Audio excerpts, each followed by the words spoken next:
गुरुर्ब्रह्मा गुरुर्विष्णु गुरुर्देवो महेश्वर गुरुर्साक्षात् परब्रह्म तस्मै श्री गुरवे नमः. जयाच्या जनी जन्मनामार्थ झाला, जयाने सदा वासनामात केला, जयाच्या मुखी सर्वदा नाम कीर्ती, नमस्कार त्या ಬ್ರಹ್ಮ ಚೈತನ್ಯ ಮೂರ್ತಿ. ಎಲ್ಲ ಆತ್ಮಜ್ಯೋತಿಗಳಿಗೆ ಸಾಷ್ಟಾಂಗ ಪ್ರಣಾಮ. ಇಂದಿನ 13 ಸೆಪ್ಟೆಂಬರ್ ಶ್ರೀ ಮಹಾರಾಜರ ಪ್ರವಚನ, ಶುದ್ಧ ಭಾವನೆಯ ಹೊರತು ಎಲ್ಲವೂ ವ್ಯರ್ಥ. ಶ್ರೀ ಮಹಾರಾಜರು ಏನು ಹೇಳ್ತಾರಪ್ಪ ಇವತ್ತು, ಏನು ಬೋಧನೆ ಮಾಡ್ತಾರೆ ಮನಸ್ಸಿಗೆ? ಶುದ್ಧ ಭಾವನೆಯ ಹೊರತು ಎಲ್ಲವೂ ವ್ಯರ್ಥ. ಹಾಗಂದರೆ ಈ ಭಾವನೆ ಎಲ್ಲಿದೆ? ಒಳಗೆ, ಮನಸ್ಸೊಳಗೆ ಇರೋದು. ಭಾವನೆ ಎಲ್ಲ ಪ್ರಕಟ ಯಾತ್ರ ಮುಖಾಂತರ ಆಗುತ್ತೆ? ಮನಸ್ಸಿನ ಮುಖಾಂತರ. ಆ ಭಾವನೆಯಲ್ಲಿ ವಿಕಾರ ಮಾಲಿನ್ಯ ಆದರೆ ಅದು ಎಲ್ಲ ನಾವು ಏನು ಕರ್ಮ ಮಾಡ್ತಿರೋ ಅದೆಲ್ಲವೂ ವ್ಯರ್ಥ ಆಗೋಗುತ್ತೆ. ಹಾಗಂದ್ರೆ ಇದನ್ನು ಶುದ್ಧ ಹೆಂಗೆ ಪಡಿಸ್ಕೊಳ್ಬೇಕಪ್ಪ? ಅದಕ್ಕೆ ಸಾಧನ ಚತುಷ್ಟಯ: ವಿವೇಕ, ವೈರಾಗ್ಯ, ಮುಮುಕ್ಷತ್ವ, ಶಮದಮಾದಿ ಷಟ್ ಸಂಪತ್ತಿಗಳಿಂದ ಈ ಭಾವನೆಗಳೆಲ್ಲ ಶುದ್ಧೀಕರಣ ಆಗುತ್ತೆ. ಗುರು ಕೊಟ್ಟಿದ್ದ ನಾಮಸ್ಮರಣೆ ಸಾಧನ ಚತುಷ್ಟಯ. ಅದರಿಂದ ಭಾವನೆಗಳು ಶುದ್ಧವಾದಾಗ ಆ ಭಾವನೆಯೇ, ಶುದ್ಧವಾದ ಭಾವನೆಯೇ ಗಂಗಾಜಲ ಸಮಾನ ಆಗೋಗುತ್ತೆ. ಏನು ಹೇಳ್ತಾರಪ್ಪ ಶ್ರೀ ಮಹಾರಾಜರು ನೋಡೋಣ. ಭಗವಂತನಿಗೆ ಶರಣು ಹೋಗುವುದಕ್ಕೆ ದೇಹ ಬುದ್ಧಿ ಹಾಗೂ ಅಭಿಮಾನಗಳು ಅಡ್ಡಿ ಬರುತ್ತವೆ, ಪರಿಸ್ಥಿತಿಯೂ ಅಡ್ಡಿ ಬರುವುದಿಲ್ಲ. ಶರಣು ಇಂಪಾರ್ಟೆಂಟ್ ವರ್ಡ್ ಇಲ್ಲಿರೋದು. ಶರಣು ಅಂದರೆ ಶರಣಾಗತಿ, ಸರೆಂಡರ್ ಅಂತೀವಿ ನಾವು. ಅದು ಶರಣು ಹೋಗಬೇಕಪ್ಪ ಅಂದರೆ ಏನು ಮಾಡಬೇಕಪ್ಪ? ಎಲ್ಲರೂ ಹೇಳ್ತಾರೆ ಶರಣು ಹೋಗಬೇಕು, ಶರಣು ಹೋಗ್ಬೇಕಂದ್ರೆ ಏನು? ನನಗೆ ಏನೂ ಗೊತ್ತಿಲ್ಲಪ್ಪ, ಪ್ರಪಂಚದಲ್ಲಿ ಬದುಕ್ತಾ ಇದೆ, ಪರಮಾರ್ಥಕ್ಕೆ ಬಂದಿದ್ದೀನಿ, ಗುರುನಾಥ ಅಪ್ಪ ನೀನು ಏನು ಹೇಳ್ಕೊಡ್ತೀಯೋ ಅದ್ರ ಬಿಟ್ಟು ನನಗಿನ್ನೇನೂ ಗೊತ್ತಿಲ್ಲ. ಈ ಇಡೀ ಬ್ರಹ್ಮಾಂಡದ ಮಿಸ್ಟ್ರಿ, ಗೂಢಾರ್ಥ ಏನಿದೆ ನನಗೆ ಗೊತ್ತಿಲ್ಲ. ಯಾವ ವೇದ ಗೊತ್ತಿಲ್ಲ, ಗ್ರಂಥ ಗೊತ್ತಿಲ್ಲ, ಏನೂ ಗೊತ್ತಿಲ್ಲ. ನೀನೇನು ಹೇಳ್ಕೊಡ್ತೀಯೋ ಅದೇ ನನಗೆ ಶಿರಸಾ ವಂದ್ಯ. ಅದು ಶರಣಾಗತಿ. ಅದಕ್ಕೆ ಏನು ಅಡ್ಡಿ ಬರುತ್ತೆ ನಮಗೆ? ದೇಹ ಬುದ್ಧಿ ಹಾಗೂ ಅಭಿಮಾನ. ದೇಹ ಬುದ್ಧಿ, ನಾವು ಗುರು ಹತ್ರ ಹೋದಾಗ ನಾವೇ ಫುಲ್ ಕಪ್ ಹೊತ್ಕೊಂಡು ಹೋಗ್ಬಿಟ್ಟಿರ್ತೀವಿ. ನಮಗೆಲ್ಲ ಗೊತ್ತಿದೆ ಗುರುಗಳೇ, ಇದೊಂದು ನಮ್ಮ ಪ್ರಾಬ್ಲಮ್ ಸಾಲ್ವ್ ಮಾಡಿಕೊಟ್ಬಿಡಿ. ಅದೊಂದು ಪ್ರಾಬ್ಲಮ್ ಸಾಲ್ವ್ ಆಯಿತು ಅಂದರೆ ಇನ್ನೊಂದು ಪ್ರಾಬ್ಲಮ್ ಅವ್ರದ್ದು ಏನಾದ್ರು ಸಾಲ್ವ್ ಮಾಡಿಕೊಟ್ರೆ ಚೆನ್ನಾಗಿ ಅದರದ್ದು ಎಫೆಕ್ಟ್ ಆಯಿತು, ಮತ್ತು ಇನ್ನೊಂದು ಸತಿ ಪ್ರಾಬ್ಲಮ್ ಸಾಲ್ವ್ ಮಾಡೋಕ್ಕೆ ಹೋಗ್ತೀವಿ ವಿನಃ ನನಗೆ ನಾನು ಯಾರಪ್ಪ, ನಾನು ಏಕೆ ಬಂದಿದ್ದೀನಿ ಇಲ್ಲಿ ಅಂತ ಕೇಳೋಕ್ಕೆ ನಾವು ಹೋಗೋದಿಲ್ಲ. ಅದಕ್ಕೆ ಅಭಿಮಾನ ಅಡ್ಡಿ ಬರುತ್ತೆ.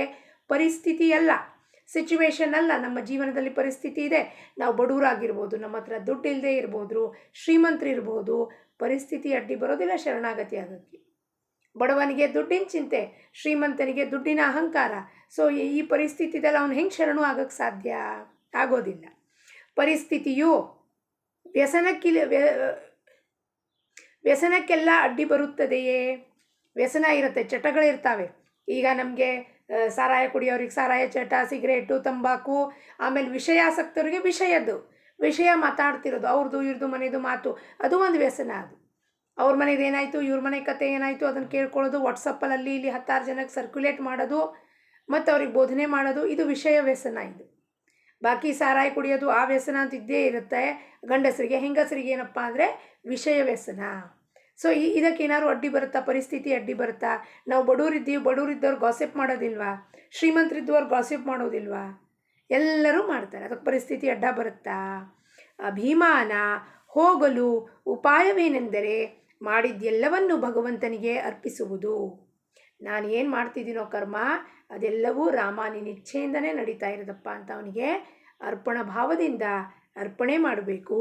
ಅವನೇ ಕರ್ತ, ನಾವು ಏನು ಮಾಡುವುದಿಲ್ಲ ಎಂಬ ಭಾವನೆ ಹೊಂದಬೇಕು. ಇದು ಆ ಸದ್ಗುರು ಕೃಪೆ ಮುಖಾಂತರನೇ ನಮಗೆ ತಿಳಿಯುತ್ತೆ ವಿನಃ ನಾವಾಗೆ ನಾವು ಹೋದರೂ ನಮಗಿದು ಅರ್ಥ ಆಗೋದಿಲ್ಲ. ಯಾಕೆಂದರೆ ನಾವು ಆ ಪ್ರಪಂಚದಲ್ಲಿದ್ದಾಗೆ ನಾನು ಮಾಡ್ತಾ ಇದ್ದೀನಿ ಅನ್ನೋ ಅಹಂಕಾರದಲ್ಲೇ ಮುಳುಗಿ ಅದರಿಂದ ಹೋಗುವ ಪರಿಣಾಮಕ್ಕೆ, ದುಃಖಕ್ಕೆ ಈಡೇರಾಗ್ತೀವಿ. ಆದರೆ ಸದ್ಗುರು ಹತ್ರ ಬಂದಾಗ ಅವನು ಹೇಳ್ತಾನೆ, ನೀನೇನೂ ಮಾಡ್ತಾ ಇಲ್ಲ, ನಿನ್ನ ಜೀವನದ ಪ್ರತಿಯೊಂದು ಕ್ಷಣದ ಆ ಬಾಗ್ಡೋರ್, ರಥದ ಲಗಾಮ್ ಯಾರದ ಕೈಯಲ್ಲಿದೆ? ಆ ಗುರುವಿನ ಕೈಯಲ್ಲಿದೆ, ಸದ್ಗುರು ಕೈಯಲ್ಲಿದೆ. ನೀನೇನು ಮಾಡ್ತಿದ್ಯಪ್ಪ? ನಿನ್ನ ಇಚ್ಛೆಯಂತೆ ಎಂಥದೂ ನಡೆಯೋದಿಲ್ಲ. ಯು ಹ್ಯಾವ್ ನೋ ಚಾಯ್ಸ್ ಅಂತ ಹೇಳ್ಬಿಡ್ತಾರೆ ಅವರು. You are helpless. ನಾನು ಹಿಂಗೆ ಮಾಡ್ತೀನಿ ಇವತ್ತು ಅಂತ ಅಂದ್ಕೊಂಡು ಹೋಗಿರ್ತೀನಿ, ಆ ಕೆಲಸ ಅಲ್ಲಿ ಆಗೋದೇ ಇಲ್ಲ. ಹಾಗಂದ್ರೆ ಯಾರ ಇಚ್ಛೆಯಿಂದ ಕೆಲಸ ಆಯಿತು? ಅವನ ಇಚ್ಛೆಯಿಂದ. ಕೆಲಸ ಮಾಡಿಸ್ಬೇಕು ಅಂದರೆ 2 ನಿಮಿಷಕ್ಕೆ ಅವ್ನು ಕೆಲಸ ಮಾಡಿಸ್ತಾನೆ, ಮಾಡಿಸಂಗಿಲ್ಲ ಅಂದರೆ 2 ದಿವಸ ಆದರೂ ಕೆಲಸ ಮಾಡೋಂಗಿಲ್ಲ. ಯಾರ ಇಚ್ಛೆಯಿಂದ? ಅದಕ್ಕೆ ಆ ಸಂದರ್ಭಕ್ಕೆ ಸಿಚುವೇಶನಿಗೆ ನಾವೇನು ಹೇಳ್ತೀವಿ, ನಾವು ಹೋಗಿದ್ವಿ ಬ್ಯಾಂಕ್ ಬಂದಾಗೋಯ್ತು, ನಾವು ಹೋಗಿದ್ವಿ ಆ ಆಫೀಸರೇ ಇರಲಿಲ್ಲ, ಆ ಆಫೀಸರ್ ಇರಲಾರ್ದೆ ಹಂಗೆ ಮಾಡಿದ್ದೋನು ಯಾರು, ಅದ್ರ ಹಿನ್ನೆಲೆಗೆ ಹೋಗಬೇಕು. ನಾವು ಹೋಗಿದ್ವಿ ಆಫೀಸರ್, ನಾವು ಲಂಚ್ ಟೈಮ್ ಆಫೀಸರ್ ಎದ್ದೋಗ್ಬಿಡ್ತಾನೆ, 2 ನಿಮಿಷ ಇರ್ರಿ ಮಾಡಿಕೊಟ್ಬಿಡ್ರಿ, ಲಂಚ್ ಟೈಮ್ ಆಮೇಲೆ ಮೇಡಮ್ ಆಮೇಲೆ ಬರ್ರಿ, ಅಲ್ಲೇ ಅರ್ಧ ತಾಸು ಕೂತ್ಕೋಬೇಕಾಗತ್ತೆ. ಯಾರ ಇಚ್ಛೆಯಿಂದ ಕೂಡಿಸಿದ್ದಾನೆ? ಅವನ ಇಚ್ಛೆಯಿಂದ. 2 ನಿಮಿಷಕ್ಕೆ ಕೆಲಸ ಆಯಿತು ಅಂದರೆ ನನ್ನ ಅಭಿಮಾನ ಜಾಗೃತ ಆಗುತ್ತೆ. ನನ್ನ ಅಭಿಮಾನವನ್ನು ಹೊಡಿಲಿಕ್ಕೆ ಪುನಃ ಪುನಃ ಪರಮಾತ್ಮ ಅರಿವಿಗೆ ತಂದುಕೊಡ್ತಿರ್ತಾನೆ, ನೀನೇನೂ ಮಾಡ್ತಿಲ್ಲ, ನಾನೆಲ್ಲವನ್ನೂ ಮಾಡ್ತಾ ಇದ್ದೀನಿ. ನಾವು ಭಗವಂತನೊಂದಿಗೆ ಯಾವುದಾದ್ರೂ ಒಂದು ಕಾರಣದಿಂದ ಸಂಬಂಧ ಜೋಡಿಸಬೇಕು. ದಶರಥ ಪುತ್ರನಂಥ ಸಂಬಂಧವನ್ನು ಜೋಡಿಸಿದ, ಮೀರಾಬಾಯಿ ಸರ್ವಸ್ವವು ಕೃಷ್ಣ ಅಂತ ಜೋಡಿಸಿದ್ಲು, ಪಿತಾ ಮಾತಾ ಬಂಧು ಸಖ ಅರ್ಜುನ ಸಖ್ಯತ್ವ, ಹನುಮಂತ ದಾಸ್ಯತ್ವ ಅಂಥ ಸಂಬಂಧವನ್ನು ಜೋಡಿಸ್ಕೋಬೇಕು. ಅವನೊಂದಿಗೆ ಮಾತನಾಡಬೇಕು, ಅವನ ನಾಮ ತೆಗೆದುಕೊಳ್ಳಬೇಕು, ಮಾತಾಡಬೇಕು ಅವನ ಜೊತೆಗೆ, ಸಂಭಾಷಣೆ ನಿತ್ಯವಾಗಲೂ. ಭಗವಂತನ ಜೊತೆಗೆ ನಮಗೇನು ಅನ್ನಿಸ್ಬಿಡುತ್ತೆ, ನಮ್ಮ ಪರಿವಾರದ ಜನ ಅಷ್ಟೇ ನಮ್ಮ ಜನ, ಆ ಭಗವಂತ ಎಲ್ಲೋ ದೇವ್ರ ಮನೆಯಲ್ಲಿ ಕೂತಿರ್ತಾನೆ, ಮೂರ್ತಿ ರೂಪದಲ್ಲೋ ವಿಗ್ರಹ ರೂಪದಲ್ಲೋ ಫೋಟೋ ರೂಪದಲ್ಲೋ, ಅದಕ್ಕೆ ಅವನ ಜೋಡಿಗೆ ಏನು ಮಾತಾಡೋದಿದೆಯಪ್ಪ? ಕಷ್ಟ ಬಂದಾಗ ಅಷ್ಟೇ, ಅಪ್ಪ ನನ್ನನ್ನು ಕಾಪಾಡಪ್ಪ, ನಾನು ಇದು ಮಾಡಿಬಿಡ್ತೀನಿ ಅದು ಮಾಡಿಬಿಡ್ತೀನಿ ಹೇಳಿ 2 ಮಾತು ಹೇಳಿ ಬಂದುಬಿಡ್ತೀವಿ. ಆದರೆ ಅವನ ಜೊತೆ ಸಂಭಾಷಣೆ ಮಾಡಬೇಕು. ನಮ್ಮ ಮನೆ ಮಂದಿ ಜೊತೆಗೆ ಹೆಂಗೆ ಸಂಭಾಷಣೆ ಮಾಡ್ತೀವಿ? ಅಮ್ಮ ನಾನು ಆಫೀಸಿಗೆ ಹೋಗಿ ಬರ್ತೀನಿ, ಅಮ್ಮ ನನಗೆ ತಿಂಡಿ ಕೊಡು. ಹಾಗೆ ನಾವು ಪರಮಾತ್ಮನ ಜೋಡಿಗೆ, ರಾಮ ನಾನು ಬ್ಯಾಂಕಿಗೆ ಹೋಗಿ ಬರ್ತೀನಪ್ಪ, ನನ್ನ ಜೊತೆಗೆ ಬಾರಪ್ಪ, ರಾಮ ನಾನು ಹೂ ತರಕ್ಕೆ ಹೋಗ್ತಾಯಿದ್ದೀನಿ, ನನ್ನ ಜೊತೆಗೆ ಬಾರಪ್ಪ, ಜೇಥೇ ಮೀ ಜಾತೋ ತೇಥೇ ತು ಮಾಜಾ ಸಂಗಾತಿ ಅಂತ ತುಕಾರಾಮ್ ಮಹಾರಾಜರು ಹೇಳ್ತಾರೆ. ನಾನು ಎಲ್ಲೆಲ್ಲಿ ಹೋಗ್ತೀನೋ, ज्या ज्या ठिकाणी मन जाय माझे त्या त्या ठिकाणी निजरूप तुझे, मी ठेवितो मस्तक ज्या ठिकाणी तेथे ಸದ್ಗುರು ತುಜೆ ಪಾಯ ದೋನಿ. ನನ್ನ ಮನಸ್ಸು ಎಲ್ಲೆಲ್ಲಿ ಹೋಗುತ್ತೋ ಅಲ್ಲಲ್ಲಿ ನೀನು ಇರ್ತೀಯ. ಅಂದಮೇಲೆ ಅವರನ್ನು ಕರ್ಕೊಂಡು ಹೋಗಬೇಕು, ಅವ್ರ ಜೊತೆ ಮಾತಾಡಬೇಕು. ಬಾರಪ್ಪ ಬಸ್ಸಲ್ಲಿ ಕುತ್ಕೊಂಡು ಹೋಗೋಣ, ಬಾರಪ್ಪ ಕಾರಲ್ಲಿ ಕುತ್ಕೊಂಡು ಹೋಗೋಣ. ನಮ್ಮ ಮನೆ ಮಂದಿಯವ್ರ ಜೊತೆಗೆ ಹೆಂಗೆ ಮಾತಾಡ್ತೀವಿ ಹಾಗೆಯೇ ಪರಮಾತ್ಮನ ಜೊತೆಗೆ ಮಾತಾಡಬೇಕು. ನಾಮದಂಥ ಬೇರೆ ನಿಜವಾದ ಸಾಧನೆ ಇರುವುದಿಲ್ಲ. ನಾಮಸ್ಮರಣೆ ಒಂದು ನಾವು ಮಾಡ್ತಾ ಹೋದರೆ ಗುರು ಕೊಟ್ಟಿದ್ದು ಅದರಿಂದ ಗುರು ಎಲ್ಲವನ್ನೂ ತಿಳಿಸ್ಕೊಟ್ಟು ಬಿಡ್ತಾನೆ ನಮಗೆ. ಯಾಕೆಂದರೆ ಅವನು ಶಕ್ತಿ ಸಾಮರ್ಥ್ಯವನ್ನು ಹಾಕಿ ಆ ನಾಮದಲ್ಲಿ ಕೊಟ್ಟಿರ್ತಾನೆ. ಅವನು ಏನು ಅನುಭವ ಮಾಡ್ಕೊಂಡಿರ್ತಾನೋ, ಭಗವಂತನ ಒಂದು ಬ್ರಹ್ಮಾನುಭವ ಏನು ಮಾಡ್ಕೊಂಡಿರ್ತಾನೋ ಅದರ ಶಕ್ತಿಯನ್ನು ಹಾಕಿ ನಮಗೆ ಧಾರೆ ಎತ್ತು ಕೊಟ್ಟಿರ್ತಾನೆ. ಆ ನಾಮ ತಗೊಳ್ತಾ ಹೋದರೆ ನಮಗೆ ಎಲ್ಲವೂ ಜ್ಞಾನ, ಭಕ್ತಿ, ವೈರಾಗ್ಯ, ವಿವೇಕ ಜಾಗೃತ ಮಾಡಿ ಎಲ್ಲವನ್ನೂ ಆ ಡಿವಿನಿಟಿ ಡೋರ್ ಓಪನ್ ಮಾಡಿಬಿಡ್ತಾನೆ ಪರಮಾತ್ಮ ಗುರು. ಅದಕ್ಕೆ ಏನಪ್ಪ ಸಾಧನೆ, ಇನ್ಯಾವುದು ನಿಜವಾದ ಸಾಧನೆ ಇಲ್ಲೇ ಇಲ್ಲ. ಕರುವನ್ನು ತೆಗೆದುಕೊಂಡು ಹೋದರೆ ಆಕಳು ತಾನಾಗಿಯೇ ಬೆನ್ನಹತ್ತಿ ಬರುತ್ತದೆ. ಅದರಂತೆ ನಾಮ ತೆಗೆದುಕೊಂಡರೆ ಭಗವಂತನು ಅದರ ಹಿಂದೆಯೇ ಬರುತ್ತಾನೆ. ಭಗವಂತ ಬರ್ತಾನೆ ಅಂದರೆ ಏನು ಬರುತ್ತಪ್ಪ? ಇಲ್ಲಿ ಕಮಂಡಲು ಹಿಡ್ಕೊಂಡು ಅಥವಾ ಗುಂಡಿ ಹಿಡ್ಕೊಂಡು ಅಥವಾ ಬಿಲ್ಲು ಬಾಣ ಹಿಡ್ಕೊಂಡು ಅಥವಾ ಕೊಳಲು ಹಿಡ್ಕೊಂಡು ಬರ್ತಾನೆ ಅಂತ ಅಲ್ಲ. ಭಗವಂತ ಬರ್ತಾನೆ ಅಂದರೆ ಅವನು ಐಶ್ವರ್ಯ ಏನಿದೆಯಪ್ಪ? ಅವನು ಐಶ್ವರ್ಯ ದಯಾ, ಕ್ಷಮ, ಶಾಂತಿ, ಮಧುರತ್ವ, ಭೂತದಯ, ಎಲ್ಲರೊಡನೆ ಭಗವತ್ ಪ್ರೇಮ, ಮತ್ತು ಸರ್ವಾಭೂತಿ ನಮ್ರ, ಮತ್ತು ಸರ್ವಾಭೂತಿ ಪ್ರೇಮ, ಹಾಗೂ ಶಾಂತಿ, ಸಮಾಧಾನ, ಆನಂದ. ಇವೆಲ್ಲ ಐಶ್ವರ್ಯ ಸಂಪನ್ನ ಭಗವಂತನ ಗುಣಗಳು ತಾನಾಗಿಯೇ ಬೆನ್ನಹತ್ತಿ ಬರುತ್ತದೆ. ಆಕಳನ್ನ ಕರ್ಕೊಂಡೋದ್ರೆ ಹೆಂಗೆ ಹಸು ಓಡೋಗುತ್ತೆ ನನ್ನ ಆಕಳು ಅಂತ, ಹಾಗೆಯೇ ಆ ನಾಮ ತಗೊಳ್ತಾ ಹೋದರೆ ಅವನು ನಮ್ಮ ಹಿಂದೆ ಬರ್ತಾನೆ ಅಂದರೆ ಇವೆಲ್ಲ ಗುಣಗಳು ತಾನೇ ನಮ್ಮ ಹತ್ರ ಕರ್ಗತ ಆಗ್ತಾ ಹೋಗುತ್ತೆ. ಯಾರಿಗೆ ಒಮ್ಮೆ ನಾಮದ ರುಚಿ ಹತ್ತುತ್ತದೆಯೋ ಅವರಿಗೆ ಪ್ರಪಂಚದ ಭೀತಿ ಎನಿಸುತ್ತದೆ, ವಿಷಯಗಳು ಅವನಿಗೆ ಕಹಿ ಎನಿಸತೊಡಗುತ್ತದೆ. ಯಾರಿಗೆ ನಾಮದ ರುಚಿ ಹತ್ತುತ್ತದೋ ವಿಷಯಗಳು ಅವನಿಗೆ ಕಹಿ ಅನ್ಸಕ್ಕೆ ಶುರುವಾಗುತ್ತೆ. ವಮನ ವಿಷ್ಠಾ ಸಮಾನ ಅಂತಾರೆ ತುಕಾರಾಮ್ ಮಹಾರಾಜರು. ವಿಷಯ ಹೆಂಗೆ ಅನ್ಸುತ್ತಪ್ಪ? ವಮನ ಆಗ್ಬೇಕು, ನಾವು ವಾಂತಿ ವಾಕರ್ಕೆ ಬರಬೇಕು. ಯಾರ್ದಾರು ವಿಷಯದ ಮಾತು ಕೇಳ್ತಿದ್ರೆ ಸಾಕಪ್ಪ, ನಾನು ಆಗಲ್ಲ ರೀ, ನಮ್ಮ ಫೋನ್ ಇಟ್ಬಿಟ್ಟು ಆಯಿತು ಇನ್ನೊಮ್ಮೆ ಮಾತಾಡೋಣ ಅಂತ ಫೋನ್ ಇಟ್ಬಿಡ್ಬೇಕು ನಾವು. ಅಂದರೆ ವಿಷಯ ಕಹಿ ಹಾಗಲಕಾಯಿ ಪಲ್ಯ ಮಾಡಿದಾಗ ಬಹಳಷ್ಟು ಬೆಲ್ಲ ಅದಕ್ಕೆಲ್ಲ ಹಾಕಿ ರುಚಿಯಾಗಿ ಮಾಡ್ಕೋತೀವಿ, ಯಾಕೆಂದರೆ ಕಹಿ ಗೊತ್ತಾಗಬಾರ್ದು ಅಂತ. ಆ ರೀತಿ ವಿಷಯಗಳು ಹೆಂಗೆ ಅನ್ನಿಸ್ಬೇಕು ನಮಗೆ? ಕಹಿ ಅನ್ನಿಸಿ ತೊಡಗುತ್ತದೆ. ಯಾರಿಗೆ ನಾಮದ ರುಚಿ ಹತ್ತತ್ತದು ಅವರಿಗೆ. ನಮಗೆ ನಾಮದ ರುಚಿ ಇನ್ನೂ ಹತ್ತಿಲ್ಲ. ಅದಕ್ಕೆ ಯಾರು ಎಷ್ಟೇ ವಿಷಯ ಹೇಳಿದ್ರು ಸಹ ನಾವು ಅದರಲ್ಲಿ ನಮ್ಮ ಮನಸ್ಸನ್ನು ಸಂಪೂರ್ಣವಾಗಿ ತೊಡಗಿಸಿ ರಾಮನ್ ಬಿಡ್ಲಿಕ್ಕಾರೋದು ರೆಡಿ ಇರ್ತೀವಿ, ಆದರೆ ವಿಷಯನ ಬಿಡಲಿಕ್ಕೆ ರೆಡಿ ಇರೋದಿಲ್ಲ. ಕರ್ಮ ಮಾರ್ಗ ಅಲ್ಲ, ಭಗವಂತನ ನಾಮದಿಂದ ಸಂಸಾರ ಕೆಡುತ್ತದೆಂದು ಅನ್ನುವುದು ತಪ್ಪಾಗಿರುತ್ತದೆ. ಕೆಲವ್ರು ಹೇಳ್ತಾರೆ, ಭಗವಂತ ನಾಮ ತಗೊಳ್ತಿದ್ರೆ ಮನೆ ಕೆಲಸ ಯಾರ್ರೀ ಮಾಡ್ತಾರೆ? ಮನೆ ಕೆಲಸ ಮಾಡೋಕ್ಕೆ ನಾಮ ಏನೂ ಅಡ್ಡಿ ಬರುವುದಿಲ್ಲ. ಯಾಕೆಂದರೆ ಮನೆ ಕೆಲಸ ದೇಹದಿಂದ ಮಾಡ್ತೀವಿ, ಮನಸ್ಸಿಂದ ಭಗವಂತನ ನಾಮ ತಗೋಬೇಕಾಗಿದೆ. ನಾವು ತೆಗೆದುಕೊಳ್ಳುತ್ತೇವೆಂದು ಕರ್ಮ ಮಾರ್ಗ ಬಿಡಬಾರದು. ನಾವು ನಾಮ ತಗೊಳ್ತಿದ್ವಿ ಅಂದರೆ ಮನೆ ಕೆಲಸ ಎಲ್ಲ ಬಿಟ್ಕೊಂಡು ಕೂಡೋದಲ್ಲ, ಅದನ್ನು ಮನಸ್ಸಾರೆ ತಗೋಬೇಕು. ದೇಹದಿಂದ ಪ್ರಪಂಚದ ಕೆಲಸವನ್ನು ಮಾಡಬೇಕು. ಯಾರಿಗೆ ನಾಮದ ರುಚಿ ಹತ್ತುತ್ತದೆಯೋ ಅವರ ಕರ್ಮಗಳೇ ಕಳಚು ಬೀಳುತ್ತವೆ. ಕರ್ಮಗಳು ಕಳಚು ಬೀಳುತ್ತವೆ ಅಂದರೆ ಏನಪ್ಪ? ನಾವು ಹಂಗಾರೆ ಮನೆ ಕೆಲಸ ಮಾಡೋದಿಲ್ವಾ? ತಾನೇ ಎಲ್ಲ ಕೆಲಸಗಳು ಆಗೋಗ್ತಾವ? ಅಲ್ಲ. ಆವಾಗ ನಿಮಗೆ ಆ ಕರ್ಮದ ಬಂಧನ ಇರೋದಿಲ್ಲ, ಕರ್ಮದ ಬೋझ ಇರೋದಿಲ್ಲ, ಆ ವಜ್ಜೆತನ ಇರೋದಿಲ್ಲ. ನಾನು ಮಾಡ್ತಾ ಇದ್ದೀನಿ. ಆ ನಾಮ ತಗೊಳ್ತಾ ನಾಮ ನಮ್ಮ ಮನಸ್ಸನ್ನು ಎಷ್ಟು ಹಗುರ ಮಾಡುತ್ತೆ ಅಂದರೆ ಅದರ ಪರಿಣಾಮ ದೇಹದ ಮೇಲೆ ಏನಾಗುತ್ತೆ? ನಾನು ಏನೇ ಒಂದು ಕೆಲಸ ಮಾಡಿ ತೊಡಗಿದ್ರೆ ಈ ಕೆಲಸ ನಾನು ಮಾಡ್ತಾ ಇದ್ದೀನಿ ಅಂತ ದೇಹಕ್ಕೆ ಅನಿಸೋದೇ ಇಲ್ಲ. ಅವಾಗ ಪಾತ್ರೆ ತೊಳೆಯೋದಾಗಲಿ, ಬಟ್ಟೆ ಒಗೆಯೋದಾಗಲಿ, ಬಟ್ಟೆ ಹರಿಯೋದಾಗಲಿ, ಅಥವಾ ಒಂದು ಬ್ಯಾಂಕಿನ ಕೆಲಸ ಆಗಲಿ, ಮಕ್ಕಳಿಗೆ ಬಿಟ್ಟು ಬರೋದಾಗಲಿ, ಯಾವ ಕೆಲಸವೂ ನಮಗೆ ಭಾರಿ ಅನಿಸೋದಿಲ್ಲ. ಅದಕ್ಕೆ ಶ್ರೀ ಮಹಾರಾಜರು ಏನು ಹೇಳ್ತಾರಪ್ಪ, ಪ್ರಾಪಂಚಿಕ ಕೆಲಸ ಒಬ್ಬ ಸಾಧಕನಿಗೆ ನಿಜವಾಗಿಯೂ ಆ ಮಾರ್ಗದಲ್ಲಿ ಅವನು ಭಗವತ್ ಪ್ರಾಪ್ತಿ ಮಾರ್ಗದಲ್ಲಿ ಹೋದರೆ ಪ್ರಪಂಚದ ಕೆಲಸ ಮಾಡಲಿಕ್ಕೆ 3ರಿಂದ 4 ತಾಸು ಅಷ್ಟೇ ಬೇಕಂತೆ.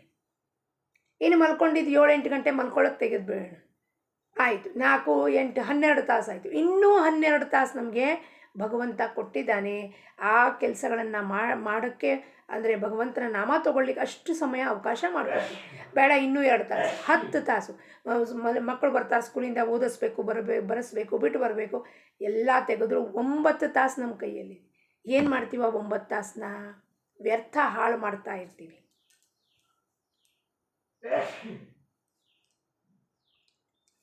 ಕರ್ಮವೇ ಕಳಚಿ ಬೀಳುತ್ತವೆ. ನಾಮದ ನಾಮದ ಅನುಭವವಾಗವೆಂದು ಅನ್ನುವುದು ಅಸತ್ಯವಾಗಿರುತ್ತದೆ. ನಾಮದ ಅನುಭವ ಆಗುವುದಿಲ್ಲ, ನಮಗೆ ನಾಮದ ಅನುಭವ ಬರ್ತಾ ಇಲ್ಲ ಅಂದರೆ ಅಸತ್ಯದ ಮಾತು. ನಾವು ಅದನ್ನು ಎಷ್ಟು ತೆಗೆದುಕೊಳ್ಳಬೇಕು ಅಷ್ಟು ತೆಗೆದುಕೊಳ್ಳುತ್ತಾ ಇಲ್ಲ. ನಾವು ಅದನ್ನು ಎಷ್ಟು ತಗೊಳ್ಬೇಕಾಗಿದೆಯಪ್ಪ? ಖಾಲಿ ಸಮಯ 9 ತಾಸು ನಮಗೆ ಸಿಕ್ತು, ಅದರಲ್ಲಿ ಏನು ಮಾಡಿದ್ವಿ? ನಾಮ ತಗೋಬೇಕು, ಸದ್ಗ್ರಂಥ ವಾಚನ ಮಾಡಬೇಕು, ಪಠಣ ಮಾಡಬೇಕು, ಸ್ತೋತ್ರಗಳು ಹೇಳ್ಕೊಡ್ಬೇಕು, ಏಕಾಂತದಲ್ಲಿ ಕೂತಿ ನಾಮಸ್ಮರಣೆ ಮಾಡಬೇಕು, ಧ್ಯಾನ ಮಾಡಬೇಕು. ಇದೆಲ್ಲವೂ ಇಷ್ಟು 9 ತಾಸಲ್ಲಿ ನಾವು ಮಾಡಿದ್ರೆ ಯಾಕೆ ನಮಗೆ ನಾಮದ ಅನುಭವ ಬರೋದಿಲ್ಲ? ನಾವು ಒಂದು ಅರ್ಧ ತಾಸು ಯಾರೋ ಸಂಕಲ್ಪ ಕೊಟ್ಬಿಟ್ಟಿದ್ದಾರೆ, ಅರ್ಧ ತಾಸು ಮಾಡಿದ್ದಾಯಿತು, 1 ತಾಸು ಮಾಡಿದ್ದಾಯಿತು, ಚೂರು ಮಾಡಿದ್ದಾಯಿತು, ಆಯಿತು ಸಾಕಾಯಿತು ಅಂದ್ಬಿಟ್ಟು ಟಿ ವಿ ಸೀರಿಯಲ್ ಹಾಕ್ಕೊಂಡು ಬಟನ್ ಆನ್ ಮಾಡಿದ್ರೆ ಅಲ್ಲಿಗೆ ವ್ಯರ್ಥ ಆಗೋಗುತ್ತದು. ನಾವು ಎಷ್ಟು ತಗೋಬೇಕಾಗಿದೆಯೋ ಅಷ್ಟು ಮನಸಾರೆ ತಗೊಳ್ಳೋದಿಲ್ಲ. ನಾಮದಲ್ಲಿ ಪ್ರೇಮ ಬರುವಂತೆ ಮಾಡಬೇಕು. ಹೆಂಗೆ ಪ್ರೇಮ ಮಾಡಬೇಕಪ್ಪ? ನಮ್ಮ ಮಕ್ಕಳಿಗೆ ಪ್ರೇಮ ಮಾಡಬೇಕು ಅಂತ ಯಾರಾದರೂ ಹೇಳ್ಕೊಡ್ತಾರಾ? ಸ್ಕೂಲಿಂದ ನನ್ನ ಮಗು ಬರ್ತಾ ಇದೆ, ಸಂಜೆ 6 ಗಂಟೆಗೆ ಬರುತ್ತೆ ಸ್ಕೂಲಿಂದ. ಅದು ಬರೋಕ್ಕಿಂತ ಮುಂಚೆನೇ ಟೀ, ಕಾಫಿ, ತಿಂಡಿ, ತಿನ್ನಿಸುವ ಪದಾರ್ಥ ರೆಡಿ ಮಾಡಿರ್ತೀನಿ. ಯಾಕೆ? ನನ್ನ ಮಗು ಸುಸ್ತಾಗಿ ಬರ್ತಾನಪ್ಪ. ಯಾವ ಗಂಟ ಬರ್ತಿದ್ದಾರೆ ಅಂದರೆ ಚಹಾ ರೆಡಿ ಮಾಡಿಟ್ಟಿರ್ತೀವಿ. ಯಾಕೆ? ಅಲ್ಲಿ ಯಾರೂ ಹೇಳ್ಕೊಡ್ಬೇಕಾಗಿಲ್ಲ ನಮಗೆ. ಏನಕ್ಕೆ ಮಾಡ್ತಿದ್ದೀವಿ ಇವೆಲ್ಲ ಕೆಲಸ? ಪ್ರೇಮಕ್ಕೋಸ್ಕರ, ಅವ್ರ ಮೇಲಿರೋ ಪ್ರೇಮಕ್ಕೋಸ್ಕರ. ಭಗವಂತನ ನಾಮ ತಗೊಳ್ಳಿಕ್ಕೆ ಯಾರಾದರೂ ಹೇಳ್ಕೊಡ್ಬೇಕಾ ಪ್ರೇಮ ಮಾಡಿರಿ ಅಂತ? ಹೆಂಗೆ ನಮ್ಮ ಮನೆ ಮಂದಿಯವ್ರ ಮೇಲೆಲ್ಲ ಪ್ರೇಮ ಮಾಡ್ತೀವೋ ಅದೇ ರೀತಿಯಲ್ಲಿ ಭಗವಂತನ ಜೊತೆಗೆ ಒಂದು ಮಿತ್ರನಾಗಿ, ಮಗುವಾಗಿ, ಅಂತಹ ಒಂದು ಪುತ್ರನಾಗಿ ಸಂಬಂಧ ಹಚ್ಕೊಂಡು ಪ್ರೀತಿಯಿಂದ ನಾಮ ತಗೊಂಡ್ರೆ ಅವನ ಪ್ರೇಮ ಖಂಡಿತವಾಗಲೂ ಬಂದೇ ಬರುತ್ತದೆ. ಹುಟ್ಟು ಬಂದದ್ದೇ ನಾಮಕ್ಕಾಗಿ ಅನ್ನುವಂತೆ ಇರಬೇಕು. ನಾವು ಯಾಕೆ ಹುಟ್ಟು ಬಂದಿದ್ದೀವಪ್ಪ? ಜಂತೂನಾಂ ನರಜನ್ಮ ದುರ್ಲಭಂ. ಈ ನರಜನ್ಮ ಬಹಳ ದುರ್ಲಭವಾಗಿ ಇದೇ ಜನ್ಮದಲ್ಲಿ ನನಗೆ ಗೊತ್ತಾಗಿದೆ ಈ ನರಜನ್ಮದ ಬಗ್ಗೆ. ಹೋದ ಜನ್ಮದಲ್ಲಿ ನಾನೇನಾಗಿದ್ದೆ ಗೊತ್ತಿಲ್ಲ, ಮುಂದಿನ ಜನ್ಮ ಏನಾಗ್ತೀನಿ ಅದು ಗೊತ್ತಿಲ್ಲ. ಅಂದರೆ ಪ್ರೆಸೆಂಟ್ನಲ್ಲಿರುವ ಈ ಮಾನವ ಜನ್ಮನೇ ಶ್ರೇಷ್ಠ ಹಾಗೂ ದುರ್ಲಭ. ಅದನ್ನು ಏನಕ್ಕೆ ತಗೋಬೇಕು? ನಾನು ನಾಮಕ್ಕೋಸ್ಕರನೇ ನಾನು ಬಂದಿರೋದು ಅಂತ ಆ ಭಾವನೆಯಲ್ಲಿ ಇರಬೇಕು. ಭಗವಂತನು ನಮ್ಮ ನಾಮಸ್ಮರಣೆಯಲ್ಲಿ ಇರುತ್ತಾನೆ. ಎಲ್ಲಿರ್ತಾನಪ್ಪ ಭಗವಂತ? ಆ ನಾಮಸ್ಮರಣೆಯಲ್ಲಿ. ಹೆಂಗಪ್ಪ? ಈ ಶ್ರೀರಾಮ್ ಜಯ ರಾಮ್ ಜಯ ಜಯ ರಾಮ್ ಹೇಳ್ತಿದ್ದೀವಿ ನಾವು. ಶ್ರೀರಾಮ್ ಜಯ ರಾಮ್ ಜಯ ಜಯ ರಾಮ್ ಹೇಳುವಾಗ ನಮಗೆ ಏನೆಲ್ಲ ಗಮನಕ್ಕೆ ಬರುತ್ತೆ? ಮನಸ್ಸಿನಲ್ಲಿ ಜಪ ಮಾಡುವಾಗ ರಾಮ ಹೆಂಗಿದ್ದಾನೆ, ಅವನ ಗುಣಗಳು ಹೆಂಗಿದ್ದಾವೆ, ರಾಮ ಹೆಂಗೆ ಕರ್ತವ್ಯ ದಕ್ಷನಾಗಿದ್ದ, ರಾಜ ಆಗಿದ್ದ, ಆಜ್ಞಾಕಾರಿ ಪುತ್ರನಾಗಿದ್ದ, ಆಜ್ಞಾಕಾರಿಯ ತಾಯಿಯ ಆಜ್ಞೆ ಪಾಲನೆ ಮಾಡದ, ತಂದೆಯ ಆಜ್ಞೆ ಪಾಲನೆ ಮಾಡದ, ಮತ್ತು ತನ್ನ ಸಹೋದರ ಜೊತೆಗೆ ಹೆಂಗಿದ್ನಪ್ಪ, ವಾತ್ಸಲ್ಯದಿಂದ ರಾಜ್ಯವನ್ನು ಬಿಟ್ಕೊಟ್ಟ, ಭರತನ ಸಲುವಾಗಿ ರಾಜ್ಯವನ್ನು ಬಿಟ್ಕೊಟ್ಟ. ಮತ್ತು ಮಹಾರಾಜರು ಹೇಳ್ತಾರೆ ನಾಮವನ್ನು ತಗೋಬೇಕು ಅಂದರೆ ಮಹಾರಾಜರ ವೈಶಿಷ್ಟ್ಯ ಗುಣಗಳೆಲ್ಲ ಮನಸ್ಸಿನಲ್ಲಿ, ಅಂದರೆ ಆ ನಾಮದಲ್ಲೇ ರೂಪ, ಆಕಾರ, ಗುಣಗಳು ಎಲ್ಲವೂ ಅಡಗಿದೆ. ಯಾಕೆಂದರೆ ನಾಮ ನಿರಾಕಾರ, ನಿರಾಕಾರದಲ್ಲಿ ಎಲ್ಲ ಆಕಾರವೂ ಅಡಗಿಬಿಟ್ಟಿದೆ. ಅಂದರೆ ನಾವು ನಾಮ ತಗೊಳ್ತಾ ಹೋದರೆ ಅದೇ ಧ್ಯಾನದಲ್ಲಿ ನಾವು ಇರ್ತೀವಿ. ಆ ಭಗವಂತನು ಆ ನಾಮದಲ್ಲೇ ಇರ್ತಾನೆ. ರಾಮ ಎಲ್ಲಿದ್ದಾನೆ? ಕೋದಂಡಗಾರಿ ರಾಮ ಎಲ್ಲಿದ್ದಾನಪ್ಪ? ಸೀತಾಕಾಂತ ರಾಮ ಎಲ್ಲಿದ್ದಾನಪ್ಪ? ಹನುಮಂತನ ರಾಮ ಎಲ್ಲಿದ್ದಾನಪ್ಪ? ಆ ನಾಮದಲ್ಲೇ ಇದ್ದಾನೆ. ಶುದ್ಧ ಭಾವನೆಯ ಹೊರತು ಎಲ್ಲವೂ ವ್ಯರ್ಥವಿರುತ್ತದೆ. ಹಾಗೂ ಭಾವ ಶುದ್ಧವಾಗುವುದಕ್ಕಾಗಿ ಸತ್ಸಮಾಗಮದ ಹೊರತು ಬೇರೆ ಉಪಾಯವಿಲ್ಲ. ಸತ್ಸಮಾಗಮ, ಸತ್ಯದ ಸಮಾಗಮ, ನಿತ್ಯವಾಗಲೂ ಸತ್ಯ. ಮನಾಚೆ ಶ್ಲೋಕದ 19ನೇ ಶ್ಲೋಕದಲ್ಲಿ ಮನಾ ಸರ್ವತಃ ಸತ್ಯ ಸಾಂಡೂನ ಕೋರೆ, ಯಾವಾಗಲೂ ಸತ್ಯದ ಕೈ ಬಿಡಬೇಡ. ಸತ್ಯ ಅಂದರೆ ಭಗವಂತ ಒಬ್ಬನೇ ಸತ್ಯ, ಅವನ ಕೈ ನೀನು ಬಿಡಬೇಡ. ಸತ್ಯ ವಾಚಾ ವದಾವೆ, ಸತ್ಯನೇ ನುಡಿ ಬಾಯಲ್ಲಿ. ಸತ್ಯ ಅಂದರೆ ಆ ಭಗವಂತ ಏನು ಹೇಳಿಸ್ತಾನೋ ಅದನ್ನೇ ಹೇಳಬೇಕೇ ವಿನಃ ಅದಕ್ಕೆ ಸೇರಿಸಿ ಬೆರೆಸಿ ಏನೂ ಹೇಳಬಾರ್ದು. ಅದಕ್ಕೆ ಏನಪ್ಪ, ಸತ್ಸಮಾಗಮ ಮಾಡಬೇಕು, ಅದರ ಹೊರತು ಬೇರೆ ಉಪಾಯವಿಲ್ಲ. ನಾವು ಒಮ್ಮೆ ಅವನವರಾದರೆ ಅವನೇ ಎಲ್ಲ ಉಪಾಯವನ್ನು ಹೇಳುತ್ತಾನೆ. ಒಮ್ಮೆ ಭಗವಂತನವರಾದರೆ ಅವನೇ ಉಪಾಯ, ಸೊಲ್ಯೂಷನ್ ಎಲ್ಲ ಅವನೇ ಕೊಡ್ತಾನೆ. ನಾನು ಇಂಥದೊಂದು ಸಾಧನೆ ಮಾಡುತ್ತೇನೆಂದು ಅನ್ನಬಾರದು. ಹೇ ಪರಮಾತ್ಮನೇ, ನೀನೇ ನನ್ನ ಕೈಯಿಂದ ಮಾಡಿಸಿಕೊಳ್ಳುವನ್ನಿರುತ್ತಿ ಎಂದು ದೃಢವಾದ ಭಾವನೆ ಇರಬೇಕು. ಯಾರು ಮಾಡಿಸ್ಕೊಡ್ತಿದ್ದಾರಪ್ಪ ಸಾಧನೆ? ಆ ಸದ್ಗುರುನೇ ಮಾಡಿಸ್ಕೊಳ್ತಿದ್ದಾನೆ, ಮಹಾರಾಜರೇ ಮಾಡಿಸ್ಕೊಳ್ತಿದ್ದಾರೆ, ರಾಮನೇ ಮಾಡಿಸ್ಕೊಳ್ತಿದ್ದಾನೆ ನನ್ನ ಕೈಯಿಂದ. ರಾಮ ಅನ್ನಿ, ಸದ್ಗುರು ಅನ್ನಿ, ಮಹಾರಾಜ್ ಅನ್ನಿ, ಎಲ್ಲ ಒಂದೇ ಮಾತು. ಅವನೇ ನಮ್ಮ ಕೈಯಿಂದ ಈ ಸಾಧನೆ ಮಾಡಪ್ಪ, ಇದು ಗ್ರಂಥವನ್ನು ಓದಪ್ಪ, ಮನಾಚೆ ಶ್ಲೋಕ ಓದಪ್ಪ, ದಾಸಬೋಧ ಓದಪ್ಪ, ಮಹಾರಾಜ ಪ್ರವಚನ ಓದಪ್ಪ ಅಂತ ಈ ಸಾಧನೆಗಳೆಲ್ಲ ಅವನೇ ಮಾಡಿಸ್ಕೊಳ್ತಿದ್ದಾನೆ ವಿನಃ ನಾನು ಮಾಡ್ತಿದ್ದೀನಿ ಅಂತ ಕರ್ತೃತ್ವ ಭಾವ ಇರಬಾರದು. ಉದಾಹರಣೆಗೆ, ನಾವು ಒಂದು ವ್ಯಾಪಾರ ಮಾಡಿದೆವು, ಅದಕ್ಕಾಗಿ ಒಬ್ಬನು ನನಗೆ ಬಂಡವಾಳ ಕೊಟ್ಟನು. ಅದರಿಂದ ನಾವು ಆ ಮನುಷ್ಯನನ್ನು ಮರೆಯುವುದಿಲ್ಲ. ಅದರಂತೆ ಯಾವ ಭಗವಂತನು ನಮಗೆ ವಿದ್ಯಾ, ದುಡ್ಡು, ಪ್ರಕೃತಿ ಕೊಟ್ಟಿರುತ್ತಾನೋ ಅವನನ್ನು ಎಂದೂ ಮರೆಯಬಾರದು. ಯಾರಿಂದ ಬಂದಿದೆ ಈ ಪ್ರಕೃತಿ? ಈ ದೇಹ ಬಂದಿರೋದು ಪರಮಾತ್ಮನಿಂದ. ಈ ದುಡ್ಡು ಯಾರಿಂದ ಬಂದಿದೆ? ಅವನು ಬುದ್ಧಿ ಕೊಟ್ಟಿರೋದಕ್ಕೆ, ದುಡಿಯೋ ಬುದ್ಧಿ ಕೊಟ್ಟಿರೋದಕ್ಕೆ ಆ ದುಡ್ಡು ಬಂತು ಮನೆಗೆ. ಅಂದಮೇಲೆ ಆ ಭಗವಂತನನ್ನು ಯಾವತ್ತೂ ಮರೆಯಬಾರದು. ಅಂದರೆ ಅವನಿಂದಾನೇ ಇದಿರೋದು ಅನ್ನೋ ಇರುವಿಕೆಯಲ್ಲಿ ನಾವು ಯಾವಾಗಲೂ ಜಾಗೃತರಾಗಿರಬೇಕು. ಭಗವಂತನು ಸಹಜ ಸಾಧ್ಯವಿರುತ್ತಾನೆ, ಸುಲಭ ಸಾಧ್ಯನಿರುವುದಿಲ್ಲ. ಸಹಜವಾಗಿ ಯಾವುದೋ ನಮ್ಮ ಕಡೆಗೆ ಬರುತ್ತದೆಯೋ ಅದು ಸಹಜವಾಗಿ ಇರುತ್ತದೆ. ಆದ್ದರಿಂದ ಸಹಜ ಸಾಧ್ಯವೆಂಬುದರ ಅರ್ಥವು ಫಲದ ಅಪೇಕ್ಷೆ ಇಲ್ಲದಿರುವ ಹಾಗೂ ಕರ್ತವ್ಯದ ಅಭಿಮಾನ ಇಲ್ಲದಿರುವೆಂದು ತಿಳಿಯಬೇಕು. ಸಹಜ ಸಾಧ್ಯ ಅಂದರೆ ಏನಪ್ಪ? ಅಲ್ಲಿ ನಮ್ಮ ಯಾವುದು ಫಲಾಪೇಕ್ಷೆ ಇಲ್ಲ. ಇವತ್ತು ಸಾಧನೆ ಮಾಡ್ತಿದ್ದೀವಿ, ನಾಳೆ ರಾಮ ಕಂಡುಬಿಡಬೇಕು, ಧ್ಯಾನದಲ್ಲಿ ಕುತ್ಕೊಂಡ್ರೆ ರಾಮ ಕಂಡುಬಿಡ್ಬೇಕು, ಇದು ಯಾವುದು ಫಲಾಪೇಕ್ಷೆ ಇಲ್ಲ. ಅಥವಾ ಈ ಕೆಲಸ ಆಗಬೇಕು, ಅದಕ್ಕೆ ರಾಮನಾಮ ತಗೋತಾ ಇದ್ದೀನಿ ಅನ್ನೋ ಫಲಾಪೇಕ್ಷೆ ಇಲ್ಲದಿದ್ದ ಸ್ಥಿತಿಯೇ ಸಹಜವಾಗಿ ಅವನು ನಮಗೆ ಲಭ್ಯ ಆಗ್ತಾನೆ. ಭಗವಂತನು ನಮ್ಮನ್ನು ಯಾವ ಪರಿಸ್ಥಿತಿಯಲ್ಲೂ ಇಟ್ಟಿರುತ್ತಾನೆಯೋ ಅದರಲ್ಲಿಯೇ ಸಮಾಧಾನ ಹೊಂದಿ ಅವನ ವಿಸ್ಮರಣೆ ಆಗಗೊಡಬಾರದು.